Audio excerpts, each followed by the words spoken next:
क्यों मेरे साथ ही ये परेशानियां आती हैं, क्यों मेरे साथ ही ऐसा होता है। क्या कभी दिमाग में आपके ये आया है? क्यों मेरी कंपनी में सब लोग एक एक सीढ़ियां चढ़ चढ़ के आगे निकल जाते हैं और मैं वहीं का वहीं रह जाता हूं? क्यों मैं? क्या आपके दिमाग में ये आता है कि सब लोग अमीर हो रहे हैं लेकिन मैं वहीं का वहीं हूं? क्यों मेरे साथ ही ऐसा होता है? क्या आपके दिमाग में ये आता है कि मेरे परिवार में ही बीमारी क्यों है, बाकी सब लोग बिल्कुल ठीक है, सब लोगों के परिवार में कोई बीमारी नहीं है? क्या आपके दिमाग में ये आता है कि सब लोग नई नई ऊंचाइयां पार कर रहे हैं लेकिन मैं वहीं का वहीं हूं? क्या आपके दिमाग में यह आया? कोई भी इंसान इस दुनिया में जब जन्म लेता है तो वो कुछ डिग्री लेकर नहीं आता, वो कुछ सीख कर नहीं आता। यहीं पर रहकर वो अपनी मेहनत से, अपने बलबूते पर अपने लिए जमीन तैयार करता है। अपनी जमीन तैयार करके एक एक सीढ़ियां ऊपर चढ़ के अपनी मंजिल तक पहुंच पाता है। तो ये सिर्फ मिडिल क्लास लोगों के दिमाग में ये सवाल क्यों आते हैं कि सिर्फ मेरे साथ ही ऐसा क्यों होता है? व्हाई मी? क्यों मेरे साथ ही ये सब होता है? एक किसान बोलता है, किसान के दिमाग में ये आता है कि मैंने अपने खेत में जब गेहूं बोए थे, बहुत मेहनत से गेहूं बोए थे, क्यों मेरे खेत के गेहूं ही कौवे चुग कर ले गए? मैंने बहुत मेहनत से गन्ने की जुताई की थी, गन्ना बोया था खेत में, मेहनत करी थी, खुदाई की थी, दवाइयां पेस्टिसाइड्स वगैरह टाइम पर डाली थी, क्यों मेरे खेत में ही गन्ने अच्छे नहीं हुए? क्यों जब मैंने गेहूं की बुआई की थी उस टाइम पर सब कुछ अच्छा था, फसल अच्छी खड़ी थी, लेकिन कल कटने का नंबर था और रात में ही बारिश पड़ गई, ओले हो गए। ऊपर से भगवान बोलता है कि बेटा ये प्रकृति का नियम है, यहां पर अगर अच्छे फल मिलेंगे तो बुरे फल भी मिलेंगे आपको। क्या कभी आप ये कहते हो जब आप नई नई सीढ़ियां चढ़ते चले जाते हो, जब पैसे की बरसात आपके ऊपर हो रही है, अच्छे दिन आपके आ रहे हैं, अच्छी अच्छी ऊंचाई आप प्राप्त करते जा रहे हैं, पैसा भी है, शोहरत भी है, सब कुछ है, तब आप ये क्यों नहीं कहते हो कि मेरे साथ ही क्यों हो रहा है ये? व्हाई मी? क्यों आप उसी टाइम पर बोलते हो जब समय खराब होता है? क्यों आप ये बोलते हो कि मेरे साथ ही क्यों ये समय खराब चल रहा है? दोस्तों, इसको मैं आपको एक एग्जांपल के तौर पे समझाता हूं। आपने आर्थर एस का नाम तो सुना होगा। आर्थर एस टेनिस की दुनिया का एक जाना माना नाम है।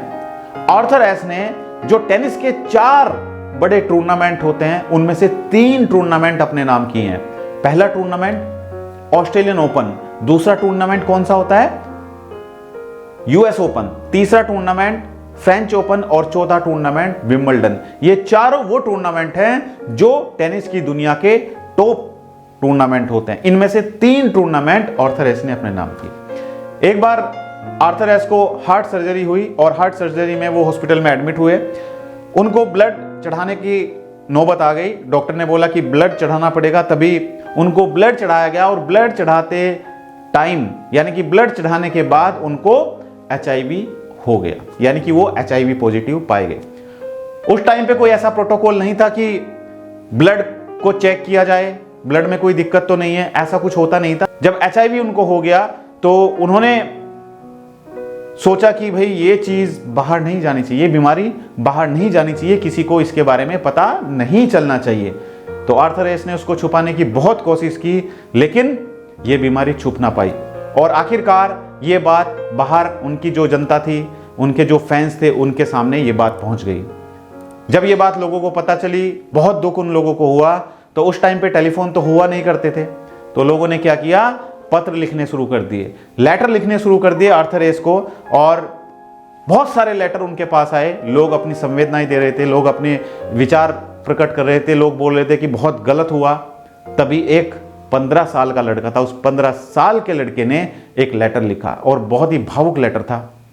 उस 15 साल के लड़के ने लेटर में लिखा कि भगवान ने आपके साथ बहुत बुरा किया, इस उम्र में आपको HIV पॉजिटिव बना दिया, बहुत गलत हुआ।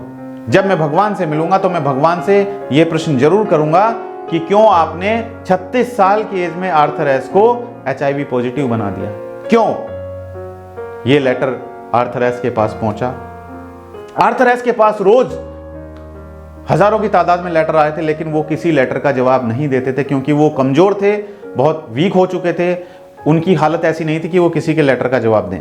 लेकिन जब उन्होंने इस 15 साल के बच्चे का लेटर पढ़ा तो उन्होंने इस लेटर का जवाब दिया। और बहुत ध्यान से सुनना, उन्होंने इस लेटर का क्या जवाब दिया। उन्होंने इस लेटर का जवाब दिया, मैं आपका शुक्रगुजार हूं कि आपने मुझे अपनी संवेदनाएं भेजी, मैं आपका शुक्रगुजार हूं कि आपने मेरी इतनी चिंता की, लेकिन मेरी बात को ध्यान से सुनना, यह बात आपको आपकी लाइफ में आगे तक काम आएगी। तो आर्थर एस ने उस बच्चे के लेटर का जवाब दिया। उन्होंने अपने लेटर में लिखा कि बेटे, इस दुनिया में 50 मिलियन लोग टेनिस खेलना चाहते हैं। इस दुनिया में 50 मिलियन लोग टेनिस खेलना चाहते हैं, लेकिन 5 मिलियन लोग ही रैकेट पकड़ पाते हैं।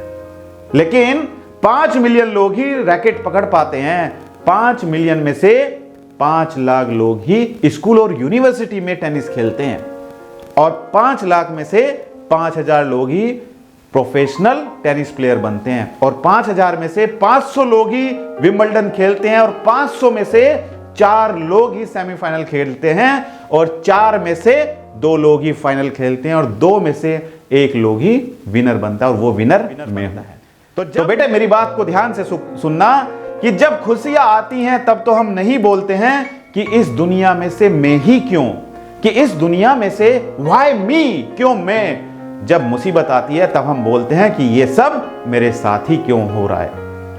हर किसी के साथ ये होता है, आपके साथ भी ऐसा हुआ होगा। आप भी सोचते होंगे कि मेरे साथ ही ऐसा क्यों हो रहा है, जो भी काम करता हूं वही काम सफल नहीं होता है, बाकी लोगों के काम सफलता प्राप्त करते जाते हैं, एक एक सीढ़ियां ऊपर चढ़ते जाते हैं। पढ़ाई में मैं ही फेल क्यों हुआ, बाकी लोग पास हो गए। स्कूल कॉलेज में स्पोर्ट्स में मेरा ही नंबर क्यों नहीं आया, बाकी लोगों का नंबर आ गया। मेरी बिजनेस में मैं ही करोड़पति क्यों नहीं बना, बाकी लोग मेरे साथ के करोड़पति बन गए। राजनीति में बाकी लोग आगे निकल गए, मैं क्यों आगे नहीं निकल पाया। ये आपके साथ भी होता होगा, आपके दिमाग में भी ये चीज चलती होगी। इस दुनिया में जब कोई जन्म लेता है तो कोई भी सीख कर नहीं आता है। इस दुनिया में अपनी मेहनत पर, अपने दम पर मेहनत करके जीतना पड़ता है, मेहनत करके अपना नाम कमाना पड़ता है, शोहरत हासिल करनी होती है। सिर्फ कैसे? मेहनत के दम पर। तो आप कभी अपने को पीछे मत समझना। ये जो बातें आपके दिमाग में चल रही हैं, ये बातें हटा दीजिए। आपके दिमाग में सिर्फ यही नहीं आना चाहिए कि व्हाई मी, क्यों मेरे साथ ही ऐसा होता है, ये बुरे काम मेरे साथ ही क्यों होते हैं। अब से आपको सोचना है कि अच्छे कामों को प्राप्त करने के लिए मुझे अपने काम करने में क्या बदलाव करना चाहिए, मुझे आगे बढ़ने के लिए किस तरीके से काम करना चाहिए, मुझे अपने टारगेट को अचीव करने में किन किन इक्विपमेंट का सहारा लेना चाहिए, ये हमें सोचना चाहिए। हमारी सोच हमें कहीं से कहीं ले जा सकती है। जिंदगी में पैसा ही सब कुछ नहीं होता है, जिंदगी में नाम, शोहरत, ये सब चीजें भी मायने रखती हैं। पैसा तो आप कमा सकते हो लेकिन नाम नहीं कमा सकते, लेकिन अगर नाम कमा लेते हो तो पैसा अपने आप आपके पास आ जाता है। ये बात मेरी अपने दिमाग में जरूर बिठा लेना। तो दोस्तों, अगर आपको मेरा वीडियो अच्छा लगा तो वीडियो को लाइक कीजिए और सब्सक्राइब कीजिए हमारे यूट्यूब चैनल को। और अगर आप मुझे मेरे फेसबुक पेज पर देख रहे हैं तो मेरे फेसबुक पेज को लाइक कीजिए और फॉलो कीजिए मेरे फेसबुक पेज को। और हाँ, ध्यान रखिएगा कि संडे मैं अपना YouTube लाइव प्रोग्राम भी लेकर आऊंगा और Facebook लाइव प्रोग्राम भी लेकर आऊंगा, तो आप अपने सवाल मुझसे मेरे लाइव प्रोग्राम में पूछ सकते हैं। तब तक के लिए थैंक यू सो मच, बहुत बहुत धन्यवाद।